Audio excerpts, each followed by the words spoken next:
欢迎持续锁定新闻大白话，我是黄韵晨。首先来为您介绍这一节国际话题的来宾，第一位是我们的资深媒体人谢寒冰，主持人好，大家好；以及淡大战略所教授李大中，主持人好，大家好；以及前空军副司令张延廷，主持人好，大家好。好，来看到最新的伊朗战报，现在战火呢是持续的向外扩大吗？伊朗呢是再度袭击了，科威特啊、巴林、以色列，通通都响起了防空警报。这是科威特武装部队表示啊，有数架伊朗无人机袭击了科威特国际机场，对雷达系统造成了严重的破坏，并且引发机场的燃料库大火。而过去24小时啊，伊朗呢就向科威特发射了15架的无人机。而除此之外呢，伊朗也去袭击了沙烏地阿拉伯的空军基地，一台关键的E3预警机也受损了。好，这个预警机哨兵预警机27日在伊朗对沙烏地阿拉伯的苏丹王子空军基地的袭击中受损了，那它的受损程度是无法修复的，这很明显的就会削弱美国空军管理战场的能力。好，那阿拉伯海现在也不太安全了，伊朗炸美军支援舰，结果阿曼最大的港口呢，现在也挨轰了。伊斯兰革命卫队宣称啊，攻击了一艘位于阿曼沙拉拉港外的一个美军后勤舰艇。沙拉拉港呢是阿曼最大的港口，但是很特别的是什么呢？沙拉拉港根本就不在荷姆兹海峡附近，它甚至不在波斯湾哦。可以看到呢，它距离这个两方是非常的远的哈。好，那面对阿拉伯海啊，还有距离荷姆兹海峡直线距离大约是500公里哦。好，那位在沙拉拉港外的一个美军舰艇，如果真的遇到袭击的话呢，这代表什么？代表啊，战争呢外溢范围是更加的广泛了。而这个时候呢，川普人呐就在迈阿密举行的未来投资倡议优先高峰会发表演说，这个会议呢刚好就是由沙烏地阿拉伯去支持的，那么与沙烏地王国投资机制有关。没想到川普的演讲竟然是嘲讽了沙烏地阿拉伯。He didn't think this was going to happen. He didn't think he'd be kissing my ass. He really didn't. He thought he'd be just another American president that was a loser, where the country was going downhill.But now he has to be nice to me. You tell him he better be nice to me. He's gotta be. 在这个时候讲这种话是不是有点白目呢？不过川普随后就表示了说什么说海湾国家受到战争的直接打击，远比许多人公开承认的要严重许多。你也知道他受到你们开战给拖下水了，结果这个时候竟然还说要对你好一点。好，不过现在呢，大家很关注的是什么呢？是地面战真的要开始了吗？美国中央司令部在27日宣布，2栖攻击舰迪黎波里号已经进入了责任区，搭载上了3500名美国海军还有海军陆战队人员。那么地面部队是不是就要进入伊朗了？各界是高度关注，而且现在呢也说了，说海军在本周已经正式调动老布希号航空母舰打击群，要从维吉尼亚州来出发，直接要开赴中东地区，跟其他2艘航空母舰来进行会合。那这就是史无前例的出现了3艘航母，包括了老布希、福特跟林肯号，都要来进入中东，来针对伊朗的战斗任务。好，那现在他们3艘航空母舰齐聚中东，真的要出手了吗？现在啊，美国官员就透露了，说五角大厦其实也正在为伊朗展开为期数周的地面行动来做准备。截至周6还不清楚川普会不会去批准五角大厦的计划，但是伊朗呢，其实也有拱形防御，就是呢7座岛去加强德黑兰对荷姆兹海峡的控制。我们来看到这张地图，确实伊朗就有控制着这7个关键岛屿，这个岛屿呢，就能够去分布在波斯湾的入口处，那伊朗就可以利用它们呢去进行对于这些通过船只的一些监控啊、追踪，那就可以实际掌握荷姆兹海峡。那么现在啊也传出了，说五角大厦呢要以其中一个岛来作为夺岛的目标。原本大家说呢，有没有可能是这个拉拉克岛呢？结果现在被说了是这个阿姆穆萨岛。说呢，这个岛屿啊，它虽然面积很小，但是它的战略意义是非常的重大的，因为呢，它就在荷姆兹海峡的一个入口处。好，所以说夺下这个岛，难道真的就能够让美军重新的夺回所谓的荷姆兹海峡的控制权吗？好，我们先来请教彬哥。所以现在伊朗还是按照他们自己的步骤，不断的对周边的国家展开攻击，而且他开始去打你的机场、打你的雷达，甚至把美军的预警机也打掉。那预警机打掉，对美军来讲当然受伤很重，因为你的战场的很多态势你就没有办法预先知道，这样对美军的战力会形成严重影响。那当然美军应该会赶快补上这个缺口。那可是现在就是这场战争这样一直打下去，周边的国家越受伤越重。那请问一下，美国到底想要达到什么样一个态度？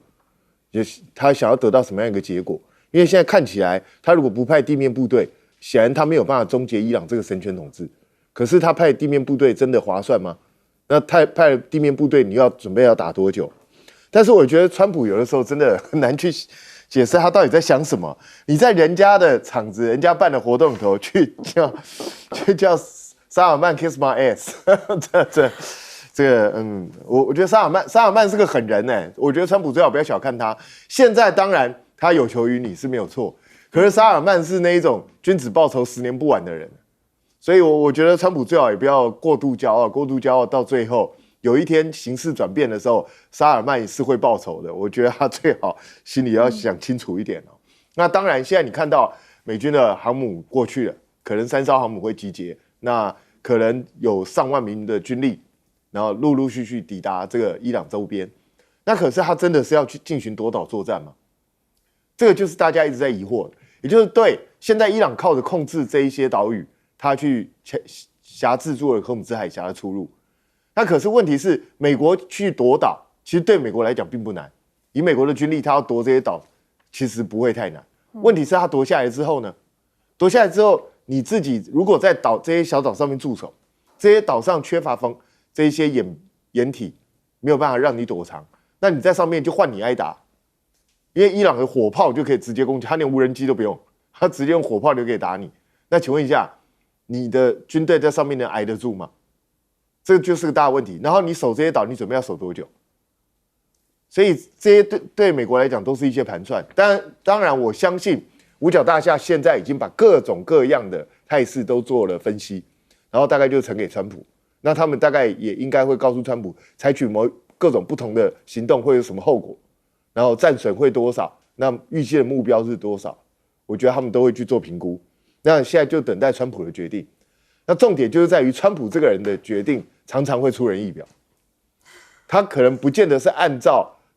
正常的军事的这种思维去算，而是按照他政治甚至跟股市的思维去算。所以他到底会做什么样的决定，这就很麻烦。那但是伊朗会不会早就预期这些岛会被夺？我相信会。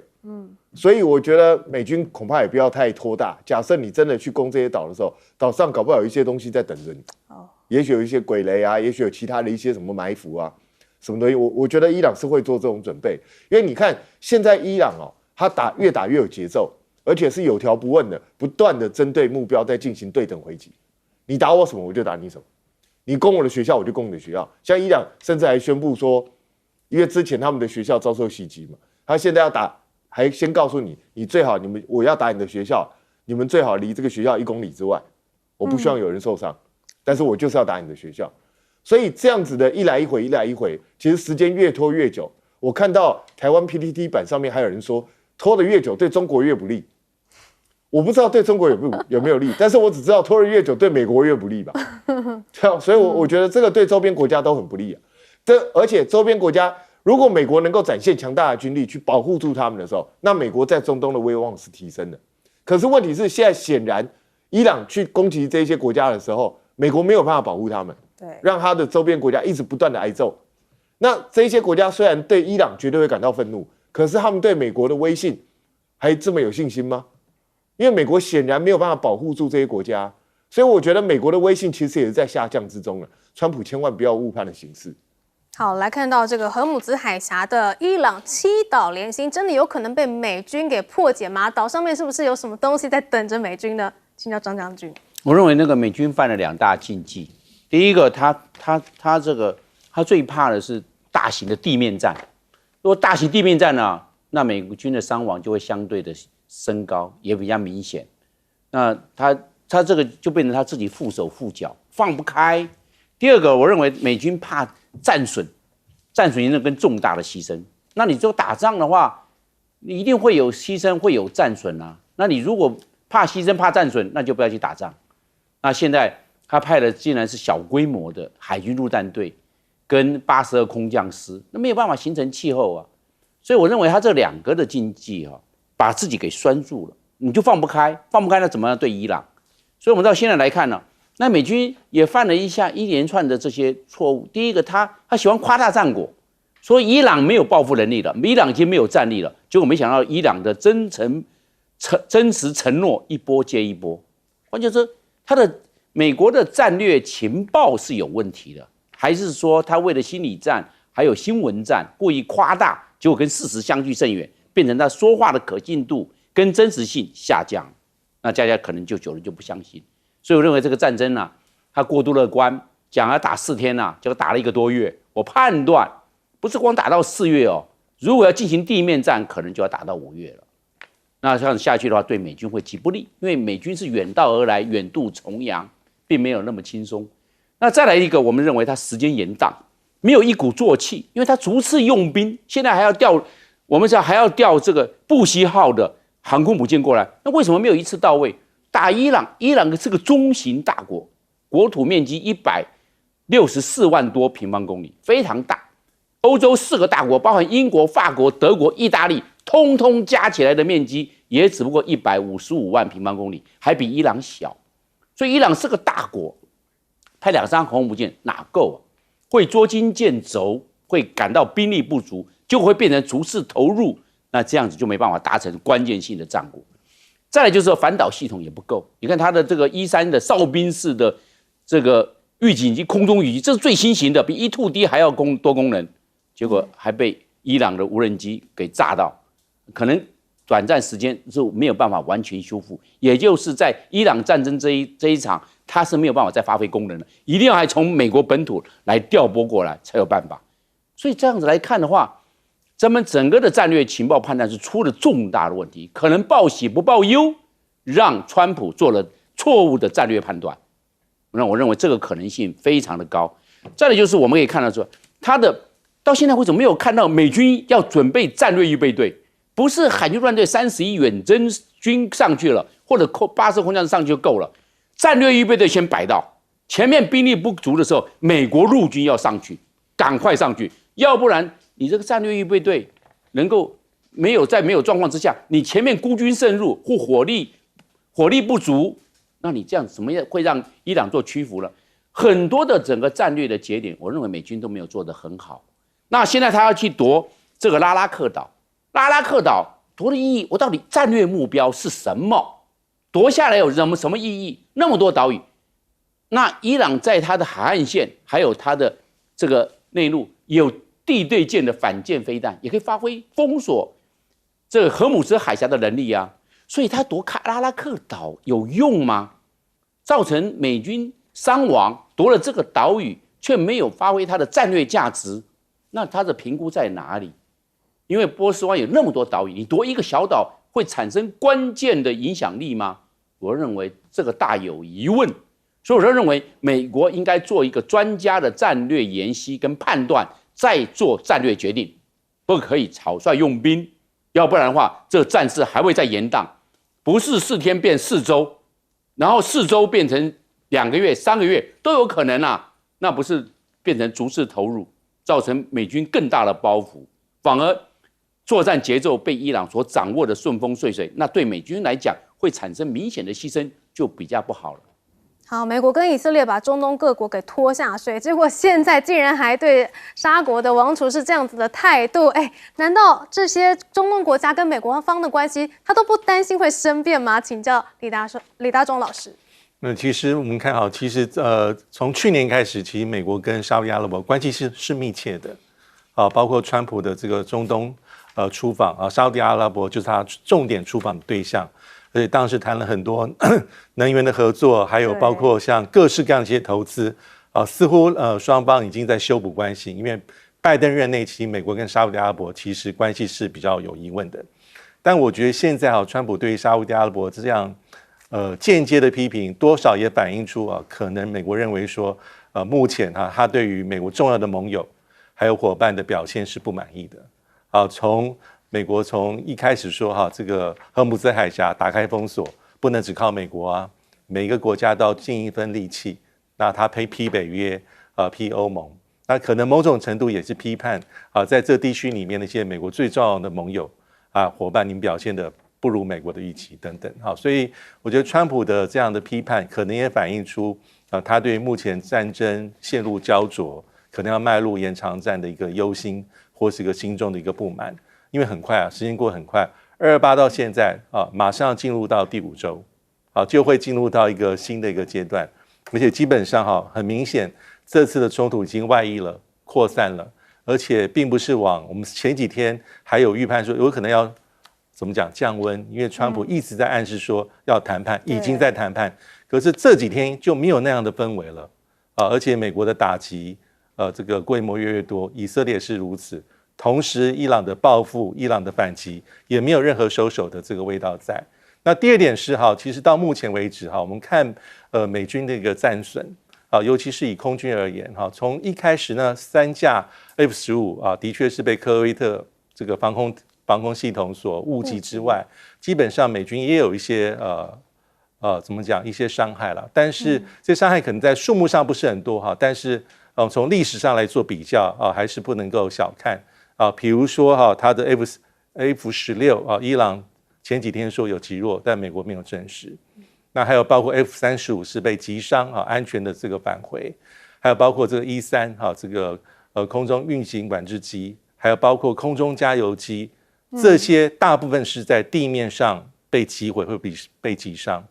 不是在执行任务，但是不能小看。那另外呢 MQ-9美国的大型的无人机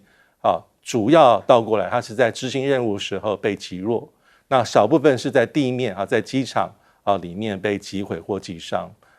但是我觉得对美国来说这些都是很特别的要非常注意跟小心。那最后我觉得美国跟以色列的打击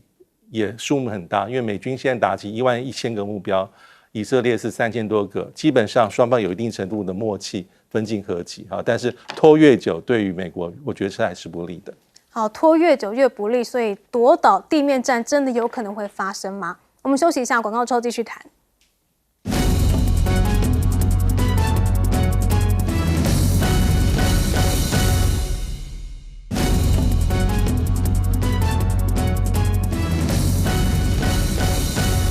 好，目前伊朗的德黑兰是不是已经面目全非了呢？来看到这个是史上最狂妄的这个空袭记录，因为怎么样，它一天呢就遭到了701次的空袭，创下了纪录。好，这个是过去24小时内伊朗就遭逢高达701次空袭，创下开战以来单日最高纪录，造成了100余人伤亡。于是呢，革命卫队也去下最后通牒了，说呢要求在3月30号中午前公开声明谴责，否则的话呢，他们就要对美国设于中东地区的海外大学分校来发动报复性攻击。而现在以军呢也是出动了非常多的战机去打击哪里？打击伊朗的核武设施以及武器基地。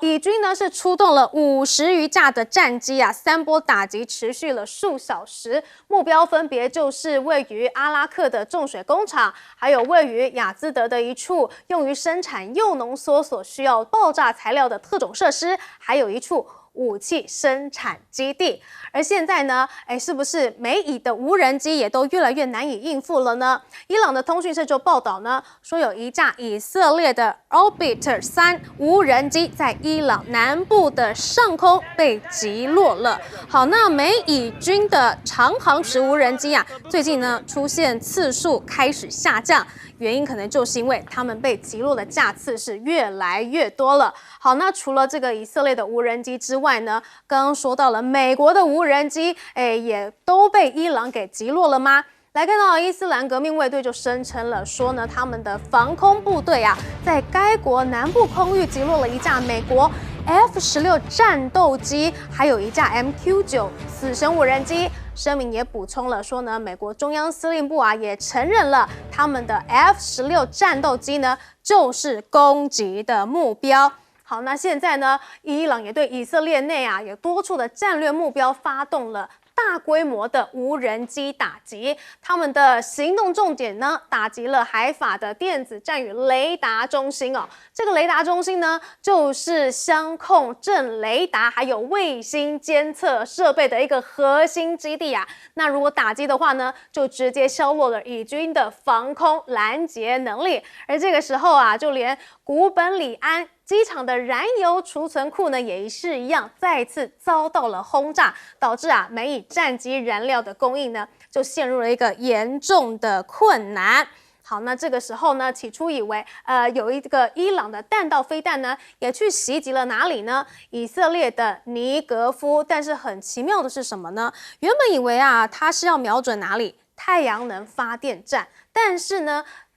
打偏了，不是打中太阳能发电站，结果他们才发现啊，它其实不是打偏哦，它可能是故意瞄准几公里外的空军防空学校。这个学校是以色列唯一专门训练防空作战士兵还有军官的基地，它负责从新兵到高级指挥官的训练，也包括去使用各种的防空系统训练。所以它现在呢，也要从这个源头来开始打击了吗？那以色列现在的做法呢，也是开始被大家质疑，它是不是已经进入了一个血腥的无差别攻击呢？因为华邮就报告了，显示呢，美以在2月28开战以来啊，空袭的遭殃的学校啊、医院啊，还有其他的非军事设施呢，已经造成了伊朗平民近1500人丧命了。而且现在以色列还去打黎巴嫩，包括了黎巴嫩的南部上空呢，也都升起了滚滚的浓烟。他们虽然是有下令民众要撤离这个黎巴嫩南部的大部分地区，但是呢，世卫组织现在就说什么？黎巴嫩呢，既然连医院也成为他们的袭击目标了。来看到这个是黎巴嫩卫生部长记者会上面就举着一张被以色列炸过的救护车照片，说：“你们看这个是有像军事设施吗？你们有看到火箭吗？这明明就是救护车呀！”但是他还是攻击下去了。不仅如此，就连记者也在以色列的攻击中丧生了。这个3名记者都是黎巴嫩的记者，而且呢，遭攻击的目标啊，还是一辆非常明显就标记着新闻的车辆，导致呢这3名记者都死亡了。那么以色列的国防军是声称了说，是因为其中一位记者呢，他是恐怖分子，一直以来都是以记者为幌子去从事活动，但是他这样子声称却没有任何的一个证据。所以对比这个伊朗，他要在空袭炸美军的大学分校之前还警告，结果以色列却是这样子的无差别攻击，国际舆论难道不会对他不利吗？我们请教彬哥。其实伊朗现在看起来就是你打我什么我就打你什么。那我也觉得美军跟以色列很糟糕的是，你现在一直不断的去攻击人家的学校，到底是干什么？我觉得这个真的非常糟糕。你们到底有什么证据证明这些学校下面是军事基地吗？如果不是的话，为什么要去攻击这样的目标？实在是这个对战争到底有什么帮助？除了造成平民伤亡之外，所以我觉得伊朗看起来还比较有品，至少我要打你的学校，我先知会你，然后我再打。然后而且还叫你先离开，所以我真的觉得美国自己身为世界霸主，连最基本的战争规则都不遵守，这样子看起来非常非常的糟糕。那现在你可以看到，就是伊朗慢慢抓住了就是西方武器的，包括以色列、包括美军的一些弱点，开始可以锁定他们的无人机进行攻击，那甚至慢慢逐步的把他们的飞机打伤，或者甚至打下来。那 MQ-9 过去连胡塞都打得下来，所以伊朗能够打下来一点都不奇怪。伊朗过去也曾经打下过 MQ-9， 所以我们台湾自己最近还很高兴说要买到 MQ-9。大家没有想过 MQ-9， 假设台海真的开战的话，它会不会第一个就被打下来？因为你去想想看，如果连伊朗胡塞都可以打得下来的话，你认为老共打不下来吗？所以我真的是觉得我们自己在买这些武器的时候，是不是要先仔细想想？它开战之后存活率到底多少。然后伊朗现在逐次的在对以色列进行报复攻击，然后打他的机场，打他的这些相关的雷达站，然后目的就是要把以色列的预警能力越打越差。实际上也看得出来，从开战的时候，以色列大概可以在5-6分钟前预警，到现在低于16秒时间，几乎是没有预警，而且它的铁穹看起来对防御力能力也越来越差，很多地方它都防不住，导弹都可以直接落地，直接打中目标。所以显然以色列的防空能力是被削弱，伊朗也慢慢找出它的弱点出来。所以我觉得这个对以色列来讲绝对是个警讯，接下来可能会有更多的目标被击中，那以色列能不能够承受这样的攻击？不要忘了，以色列去年因为加萨走廊的战争，然后一直到今年，以色列人民这几年根本没有过过什么好日子，一直处在战争的阴霾当中。那以色列政府觉得这样子是对你的经济、对你的民生不会造成严重影响吗？这是我真的觉得很奇怪。那可是呢，以色列在战争的时候向来是非常血腥、毫不留情。我们在加萨走廊战争的时候就已经很明显看到，以色列当时我管你什么医院、学校、什么记者，他全部不管，只要他认为是目标，他就攻击。加萨走廊短短几个月之内造成记者的死伤是，老实讲近代战争之最，这是非常非常可怕。他几个月的时间之内杀死的记者，比俄乌战争4年杀死的还多好几倍，你就知道以色列人有多凶残。他根本没在管这些东西了，他明知道你是救护车，明知道你是记者，他照打不误。他根本没在管，他也不需要提出任何证据，只要他说是就是了。老实讲，他现在指控这一个记者说他是间谍，说他是这恐怖分子，那你不会抓人吗？你们都已经可以瞄准他，你就直接把人逮了不就好了？你拿出证据来折服人呢？结果不是，我直接先把你干掉。那我干掉你了之后，我就不用提供任何证据了，无所谓啊，反正我已经达成目的了。反正死人不会说话。是啊，所以这个以色列真的是非常非常糟糕。但是你说全世界会讲话吗？抱歉，大家都不会。这就是强权，世界已经进入丛林法则。相较以色列它已经进入无差别攻击了，反而倒是伊朗，它的这个打击是越来越精准了吗？请教张将军。那现在就是美军为什么 F-16会被伊朗所击落？因为美国或者是以色列的这个轰炸航路啊，就是轰炸走廊，他每次出击的轰炸走廊已经惯性被伊朗所掌握，他就在这样这设埋伏点伏击，等到这个 F-16或者将来的 F-15或者是 F-35要过去的时候，从这张做出其不意的伏击，就把这飞机给击落，让它这个猝不及防，因为他这个地方做埋伏，因为这个轰炸航路就这几条，从以色列过来就出击，一看就知道，从机场起飞，大家一看这个起飞试驾，马上伊朗就会知道，因为机场起飞一定看得到嘛，机场它没有盖天花板啊。那同样的，美军一起来，他可能也会知道，你就这几个驻地，在巴林、在卡达、在科威特，还有在阿联酋，就这几个地方啊。他一看你起飞了，那一看马上通报，对，4个小朋友上街了啊，他就知道有4架飞机起来了。4个，然后这有8个小朋友起来了，然后其中有2个是什么？另外6个是什么？马上就传个简讯就知道了。现在这种通讯软体，还有这种资讯的传播非常多元，他也不要讲明话，讲个暗语就可以了。今天4个粽子，4个粽子就知道，有4个粽子它挂得满满的嘛。那这样子就会，这种伊朗它就会有预警，预警之后，那以色列或美国所出击任务的任务机风险就升高。另外一个，他所能够获得的战果，轰炸的战果就小了，因为伊朗可能先躲起来了，所以感觉到这个以色列尽了洪荒之力，出了非常多架直击炸伊朗的目标，人家已经先准备好那个目标放个假的在那边，感觉到战果辉煌，其实战果有限，因为被骗了，被欺敌，那欺敌伪装还有地下化。伊朗在这一方面经过40年的战场经营，所以它的战损就会相对的降低，让这个以色列或美国徒劳无功，花了9牛2虎之力，那所造成的战果，所以感觉到，然后川普很没力，本来说要打4天，后来打了4个多礼拜，感觉为什么？因为炸的是假目标，真目标在藏于9地之下，所以变成这样，还有它的伪装。那现在我要认为这个。伊朗所采取的是对等报复，以色列打这个伊朗的核设施，他就打以色列的核设施，就变成这样。那这样的，他变成伊朗，他师出有名，他被打到以色列说：“你先打我啊！”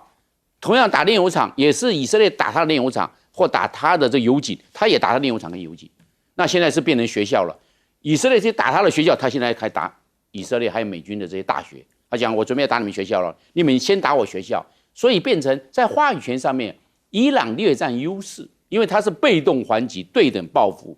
就是这样。那怎么办？所以我认为这个已经渐入由报复战可能会进入焦灼战。那焦灼战叫他要又报复又焦灼，然后没有办法分出胜负，变成因为这利空时来看的话，会对以色列或美国不利。为什么？因为以色列是空间隔了这个1000公里。长途奔袭才去轰炸伊朗的目标，回来也要1000公里，也要经过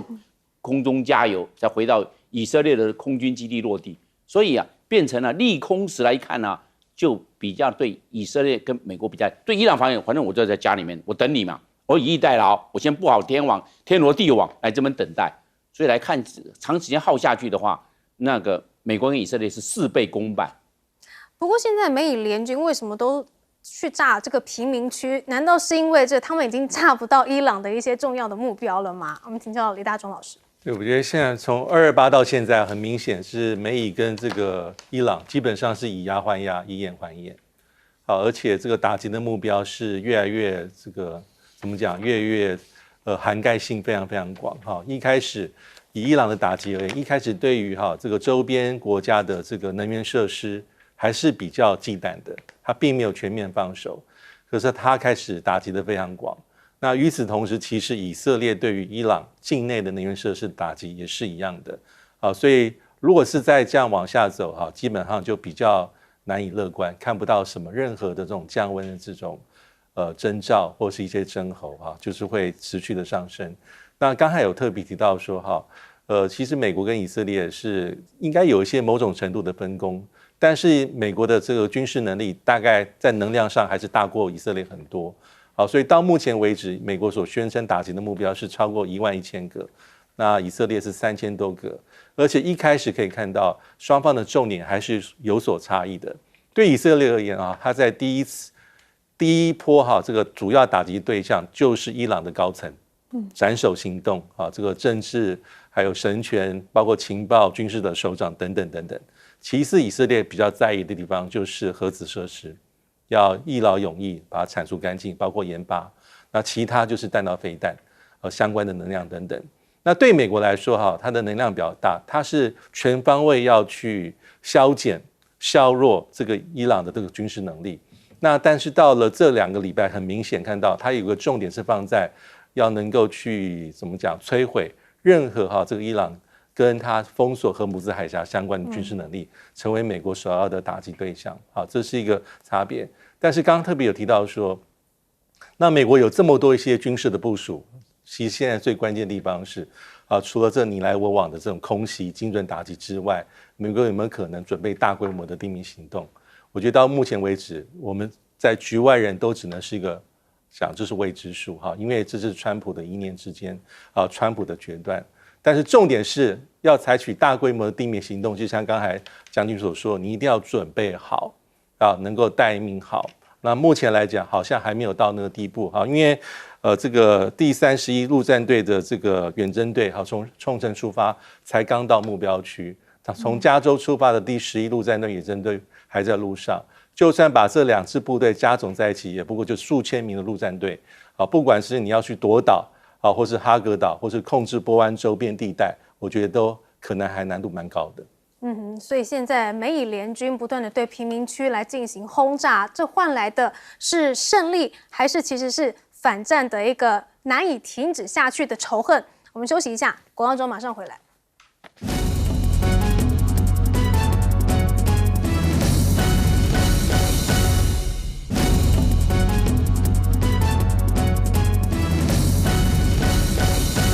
观众朋友，欢迎收看 TBS 新闻大白话，我是黄简秋。首先介绍这一节跟我们一起讨论国内国际大白话的来宾，第一位是前国安会副秘书长杨永明老师。简秋好，各位朋友好。退役少将厉正杰将军。简秋好，各位观众大家好。时事评论员胡文琪。简秋好，大家好。伊朗战事当然现在还停不了。川普虽然讲了5天啊谈判要延后，然后但是其实双方的互炸互轰现在反而是更密集。其中伊朗24小时之内挨轰了701次，被说是破纪录。川普等于是下令说我们要暂缓公开这样讲，结果下令所打的这个次数却是从开战以来最密集的。这个人权监控组织的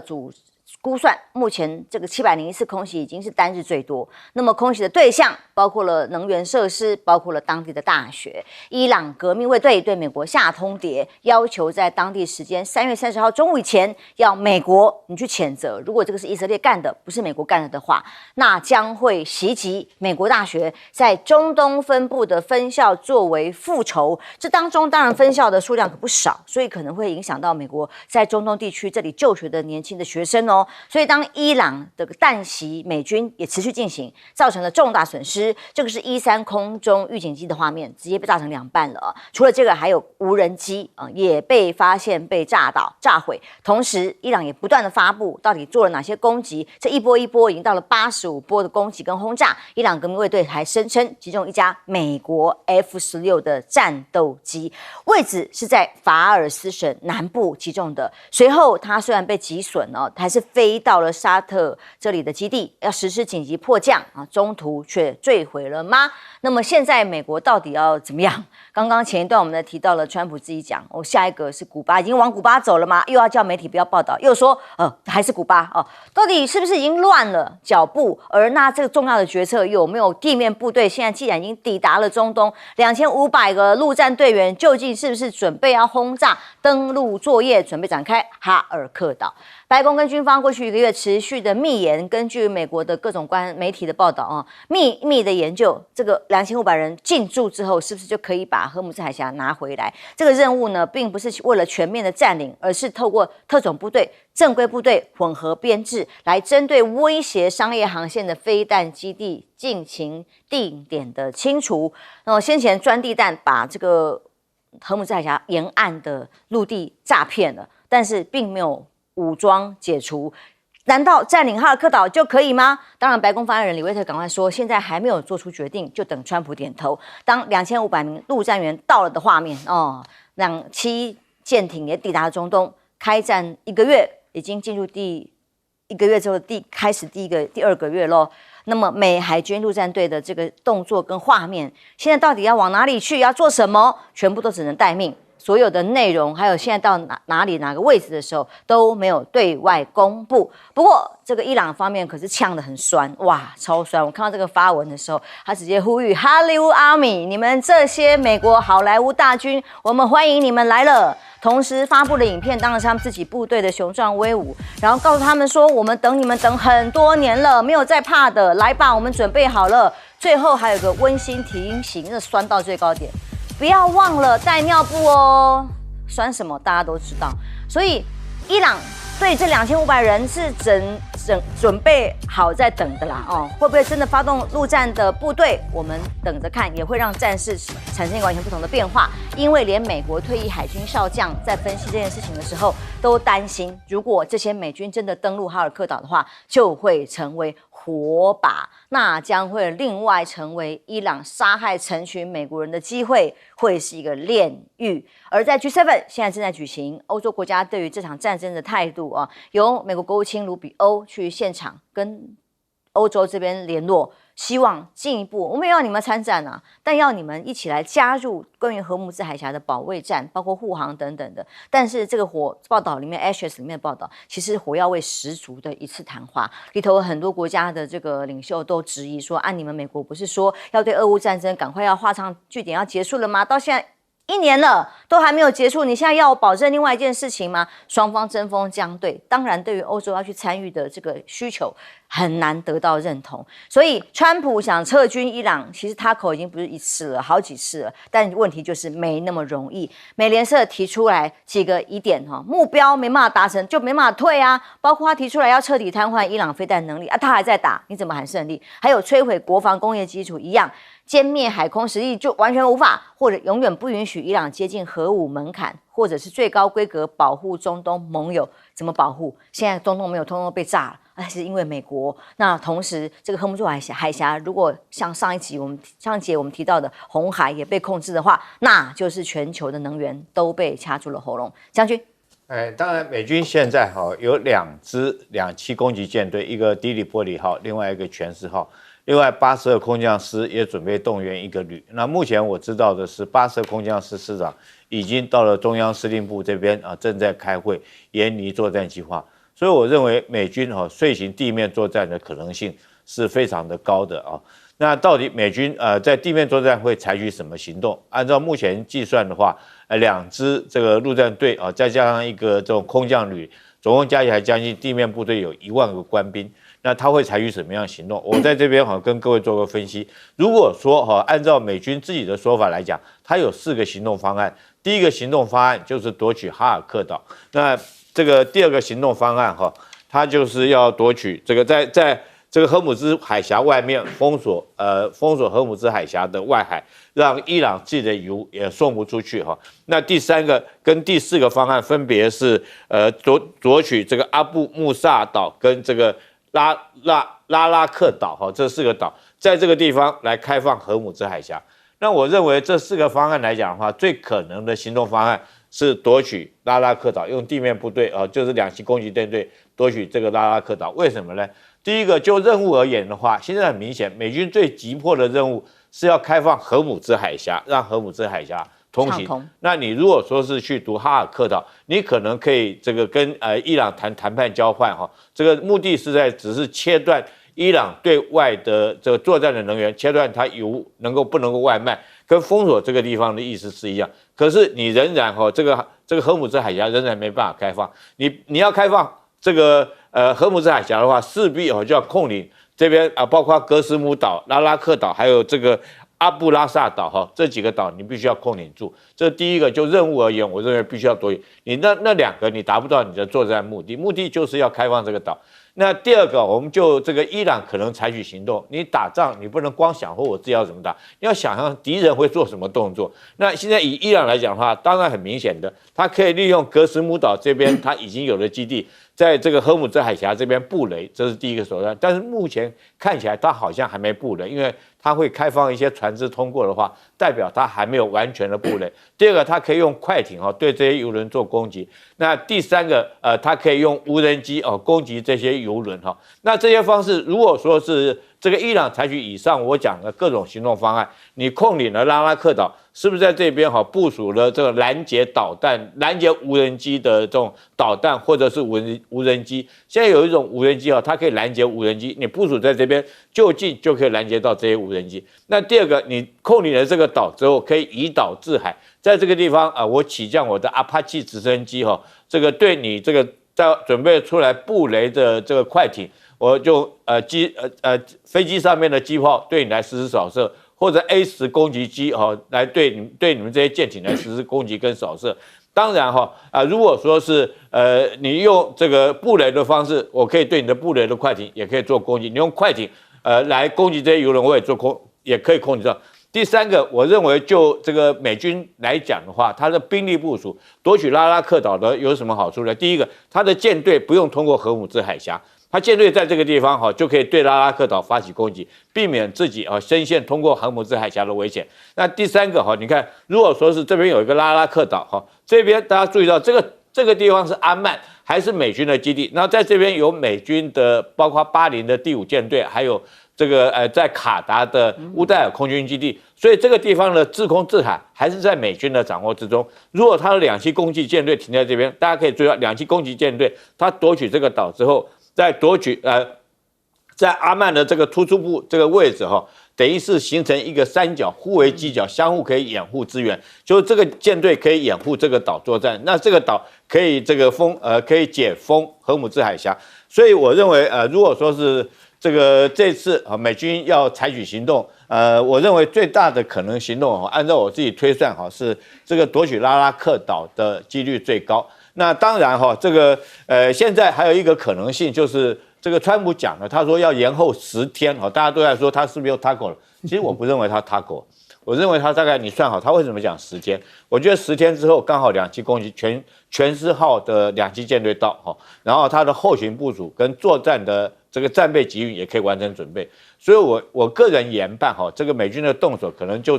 诚如川普自己所说的，10天之后可能就是他陆战队发动地面攻击的开始的日子哈，这可能性我们不能不排除，我认为这个可能性是非常高的。但是川普也说延后10天，同时他说停止攻击能源设施，然后隔天就打啦。所以杨老师对于现在川普的决定来讲，大家就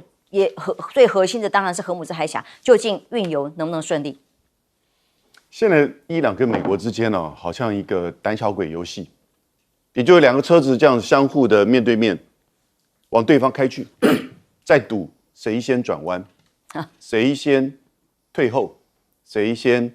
就是愿意谈判，接受对方的条件。目前看起来都不容易。可是伊朗这边呢，他就是用以牙还牙，然后呢对等报复。对，所以你打我能源，我就回敬你的能源。然后呢，现在的情况是，以色列其实不只是攻击，连防卫的飞弹都越来越少。以色列的参谋总长自己都说，再打下去，军队可能要溃散了。那美国也帮助了有限。美国在这个区域的部队，今天他的这个预警机E3也被炸了，因为他的铺路爪的雷达第一时间被炸，他调了6架预警机来。那事实上，预警机没有，你接下来怎么去，甚至连飞机进入到伊朗境内轰炸都不行。海湾地区的这些国家，他们的能源设施、他们的海水淡化，如果一旦被炸，那是全球能源危机，全球经济受挫。所以美国所面对的损失是不只是海湾地区，也包含他自己的军事上。所以如果再打下去，美国可能这个伊朗战争对美国而言，就像是1956年的英国的苏伊士运河战争，也就是那个霸权真正转为衰退的一个节点。这个节点就是欧洲的国家 NATO 已经不太理你了，从关税战到现在，亚洲中国的强大，你现在掌控中东都打不过伊朗，你也不敢去打地面战争、夺岛战争，因为对伊朗而言，它就是对等报复嘛。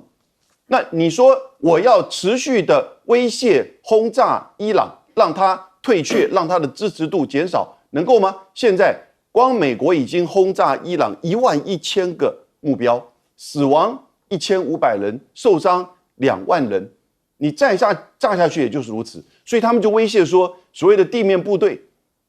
你真的夺岛，不管是哈尔克岛还是这个荷姆兹海峡，其实夺岛就会死人，你守岛更难。然后又如何？那个战略位置，你能够得到伊朗的怎么样的退却？他根本这个退却不会，他就是持续跟你打。所以现在就是川普可能就是在等待一个时机点，让伊朗也跟他能够有透过第三者，特别就是巴基斯坦，能够去谈判相互的退让。我觉得伊朗谈判的空间是有，因为他到目前为止都用对等报复。他如果要跟你这个全面性的报复，这种打死仇的话，那一次就把你全部打掉了嘛。那为什么他用对等报复？我讲，也就是波斯湾地区的能源设施、巴林各个地方的就是海水淡化厂，他昨天打了2个在巴林的铝的工厂，制造铝的工厂，因为这边其实也是大宗物资出口的地方，但他为什么去打巴林的铝工厂呢？因为以色列在打伊朗的钢铁厂，所以他都是说跟你对等的。那这个换句话说，它其实是有谈判的空间的。但是呢，目前双方的谈判的条件完全在不同维度，那也就要看川普以色列在军事上，你如果真的有方法，你老早打下去了，然后呢，你愿意承受多少，然后你愿意怎么样去跟伊朗谈？我想这些国家可能都开始在磋商。到目前为止，4月7号早上的8点钟台北时间，那这个之前都可能有很多可能性。其实的确有伊朗方面的官方说法，一方面除了以牙还牙之外，同时也保留可能要进一步谈判的可能性。但是就是呼吁美方跟以色列不要一边说又要打又要谈，然后又要来强烈的攻击。所以伊朗这个很酸味十足，说美国大兵来了是好莱坞士兵，然后记得包好尿布，这种呛虾的意味十足。也就是说，你们出地面部队的话，我也不会客气，也是一种态度啊。文琪。应该这样讲啦，如果真的成真，就是所谓打地面战的话，我觉得就是那首歌啦，一出悲剧正上演，张学友的。因为不是，我觉得很容易陷入瓮中捉鳖。当你看到为什么美联社说他们说要达成这个5大目标，如果你仔仔细细的看这5个，坦白讲，只有第三项跟第4项可能比较接近美国当初的设定。当然，我也不晓得他是不是也中了毒，台湾的毒5大于6，否则你看到的，我不晓得这5大目标，除非他认为真的是武大郎对上潘金莲，他除了他的孙女喜欢读唐诗以外，所以我觉得他的这个战略判断是很有问题的。那你刚才提到的所谓的裹尿布，当然那是一个我们讲不管是心理战啊、宣传战，也就是我们说中共的类似3仗。你说是不是有这样的一个心理威慑的作用？不然一般来讲，当然你会讲裹尸布嘛。可是刚刚我提到了，不管是刚刚将军讲的那个的相对的地理位置，是上次舰艇厕所爆炸爆裂，对，没有错，现在取消他们厕所可能不能用啊，没错，要带尿布啦。这件事情到现在都还没有给我们一个真相，说到底是不是这些官兵因为士气低落，然后不满，然后所以导致的。所以我说整个看下来，我觉得。这场战，我觉得美国就战略面而言，基本上是输了。可是我觉得令人感觉到难过的一点是，或许川普，因为我刚才提到他的孙女很喜欢背唐诗嘛，他说习近平是我的好友，记不记得我们的明朝的皇帝最后讲，只有亡国之臣，没有亡国之君。他提供的李威特，我不要再讲韩国的妖姬张绿水，你提供给你的总统说要不要打仗，结果你没有提供正确的资讯，你是只要他开心，所以我觉得他的幕僚基本上是有些糟糕的。回过头，如果你讲说，难道川普没有一丁点的好奇吗？刚刚我们讲，如果你真的认为有用的话，1次的炸弹、2次的炸弹，不管什么 GBU 的东西，你怎么会打了1万多次就？伊朗到现在还能够反击。我说，川普如果真的是个商人，他真的够聪明的话，他理论上想讲，这里面到底出了哪些内鬼，有没有人在骗我？否则我打了1万多个点，到现在伊朗还可以继续哦。所以我觉得奉劝川普。至于刚刚我们讲的所谓的这个E3C 的这个所谓的预警机，其实很简单。前阵子所谓的巴基斯坦的 F-10C 就是歼10C能够击落比它更先进的标风战机，就是因为预警机。所以我觉得整个态势看起来，我认为美国基本上只是虚张声势。但是我觉得不错的一点要称赞他终于在这一次不管是犬4号或迪里波里号，还有刚刚讲的82空降旅，他没有再次的违反所谓的鲍威尔3原则，胜兵先胜。他这一次终于想说准备好了，我到那里展现我可信的威慑度。所以这里或许是他唯一我觉得值得称赞的地方。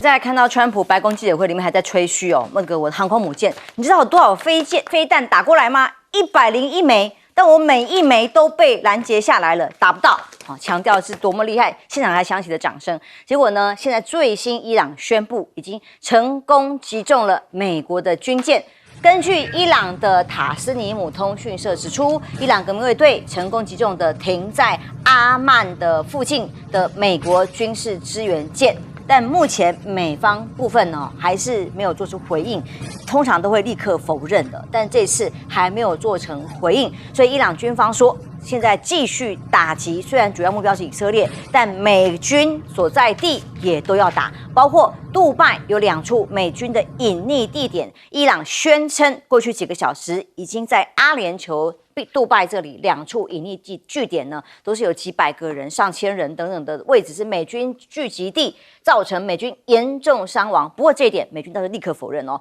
他说这些人没有所谓的隐身藏身处，也没有美方人员在这个地方遭到袭击。但是也门胡塞组织的参战，当然大家开始紧张了，因为是有不同层次的这个观点发生的问题。其中胡塞组织第一天他就袭击以色列2处军事地点，同时警告要求让以色列付出代价。以色列说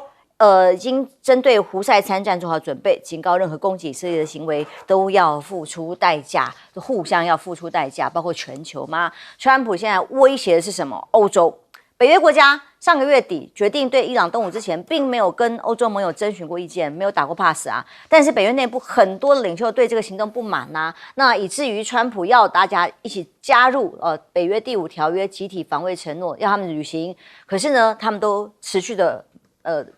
比较消极，甚至是几乎是反对的，所以他批评盟国对于军事投入不足，翻旧账，指北约部队在阿富汗避战，哇，骂了一通。那么其中呢，施凯尔、马克宏通通都不以为然。川普批评了北约盟国法国、英国，然后把矛头还指向了德国。那么德国总理梅尔兹公开的讲说，伊朗战争不是我们的战争啊，川普就立刻回，乌克兰战争也不是我们的战争啊，但我们不是也在帮助他们吗？现在各种新闻满天飞，包括传出来加拿大居然有1000名的伊朗特工潜伏进去，这种担心都担心所谓的圣战行动可能扩大的恐怖攻击嘛所以目前这个报道里面说，这个前伊朗革命卫队呢有大概1000人潜伏在加拿大境内，其中还有30几位非常高阶的军官在里头，对于美国本土构成了迫在眉睫的安全威胁。其中，美国积极在挑拨中国跟伊朗的关系吗？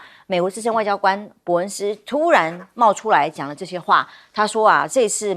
中国自失了一个重要可以掌握跟中东的好时机。为什么？居然在委内瑞拉当时总统被抓，还有这次伊朗的战争的时候，中国没有能够提供有效的外交支持，不管对伊朗或委内瑞拉，所以呢，这样的损害呢，声称自己是全球主要参与者，却缺乏公信力。他甚至讲得很重说这些国家可能伊朗再也不相信中国了。到底是比较不相信谁啊？好，大家都会笑，因为他这一句话，他说因为不会相信反复无常的中国，那大家就会笑，到底是谁反复无常？比比看其他人。所以中国再次撞大运这个形容词是怎么回事？因为石油危机将来。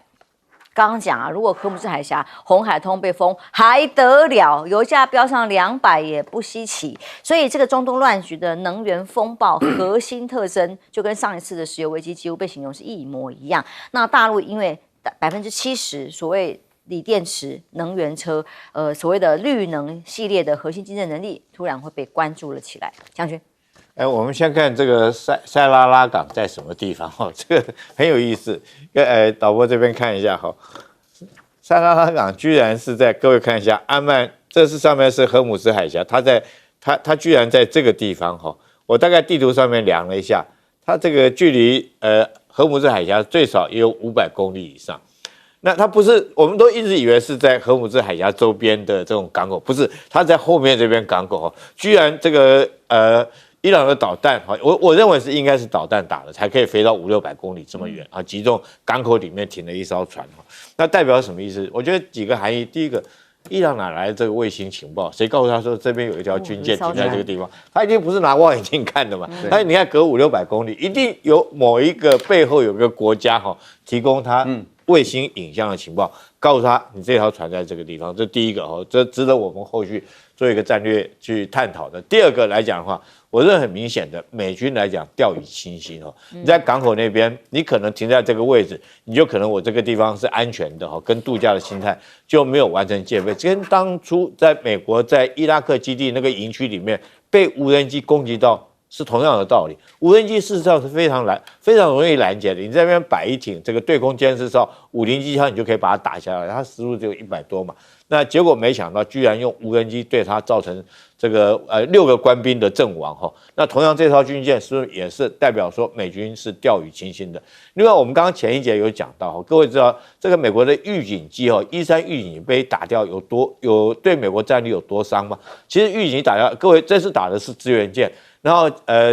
刚刚我们前一节讲的是打的是预警机，还有昨天说是美国的加油机 KC-135被打了3架，有2架他们自己撞在一起撞毁。你知道打这些东西才是真的是宝贝，是吧？战场上真的是宝贝。你知道一架预警机被打掉，再加上5架的加油机，就干掉你一个中队的飞行战力所以你这个飞行，你如果说这个以色列或美国从以色列起飞要到伊朗去实施攻击来讲的话，你来回中间一定要空中加油2次，那你少了6架的预警机，六架的加油机，6架加油机，1架加油机可以对4架的战机实施加油，是不是64？你就少了24架的这种战机的攻击能量。那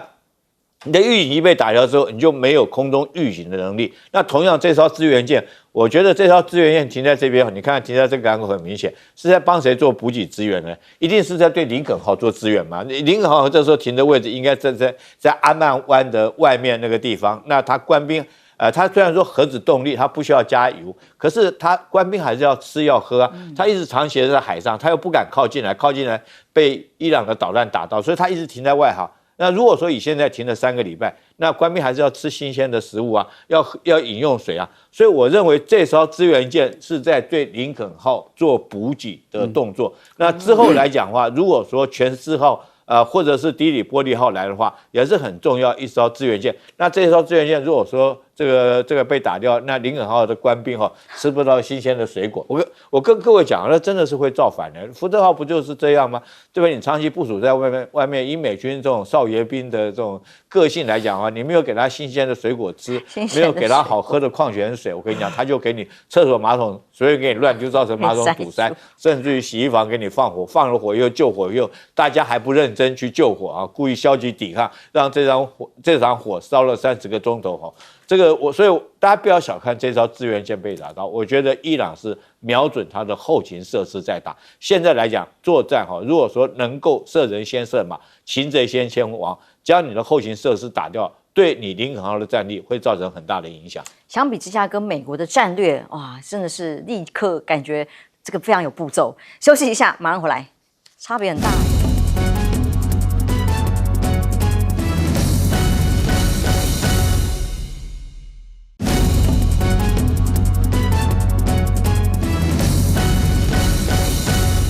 美国总统川普谴责北约的盟国都不愿意帮忙加入伊朗的这个护油等等的措施战事。同时，如果他认为这些有北约国家再这样下去，他不惜要退出北约。北约27个会员国，除了美国、加拿大之外，25个都在欧洲。这些欧洲国家为什么要跟你美国去结成军事联盟？冷战的时候，当然要引你美国的核子保护伞对抗苏联，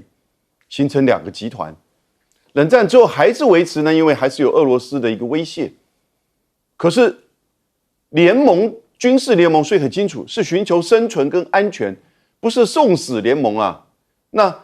你现在在伊朗这个战争上面，你不只是没有事先通知，你根本就是个非法，是个侵略的战争，而且没有影响到你美国什么重大的利益，你美国也没有什么受到911的反恐攻击或者是任何其他的重大损失。事实上，你去年把伊朗的核子设施打得他已经喘不过气来了，结果这次要满足你干掉哈梅尼的一个妄想，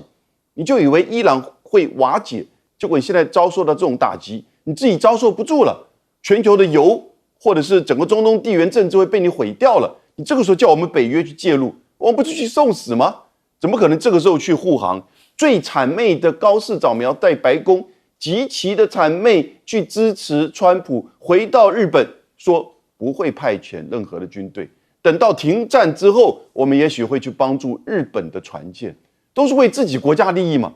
所以这个时候还会有那种极其愚蠢的前驻中国的美国大使伯恩斯，再去消遣中国。对不起，你美国搞的一个这个战争，你美国造成世界的动乱，中国大陆当然。第一个，它不是跟伊朗任何的军事联盟；第二个，这是你美国现在在跑到前面，大家谁愿意跑到第一线去跟你美国对撞呢？第三个，这个现在谁死谁输他还不知道那这个时候突然这个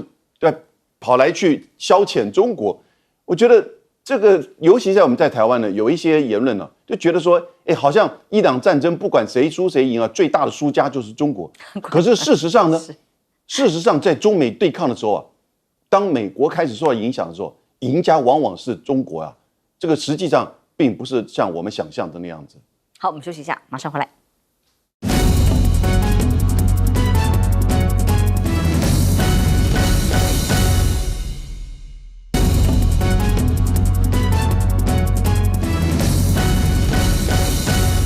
朗战事现在美国收不了手，但是想不到美国的前外交官伯恩斯却出来喊：“哎，你中国大陆也是的角色。”我觉得伯恩斯有可能吃到川普的口水啦，因为我觉得他太过玻璃心了。坦白讲，中国大陆我们知道他们一直在用围棋的策略，所以你不管是看所谓的上合组织啦、金砖啦、一带一路啊，其实坦白讲，中国的努力大家都看到。我请导播 take 一下，我们为什么说他们现在在新能源的部分？如果简单讲，全球70%的风电设备，80%的光电元件出自中国大陆。另外，我们来看一下中国大陆人家的长板，我们要学习的，我们来看一下。就是因为所谓的中东战火，就根据他们的海关资料，今年2个月的原油进口量较去年同期增加15.8%，他们的准备原油产量自己的本身有2.15亿吨，然后他们的天然气有2600亿立方米。换言之，中国大陆一直在用围棋的策略，人家是非常用心。今天你没有看到人家的进步，所以今天各位如果仔细去看，为什么川普跟习近平的见面？各位如果你仔细的去想，到底谁比较急，谁比较想要见谁？其实川普一直放话，各位有没有看到中国大陆的外交部其实非常的淡定，羽扇纶巾，像诸葛亮一样，都是你在讲，我哪时候要去，然后哪时候怎么样，到底谁比较需要谁？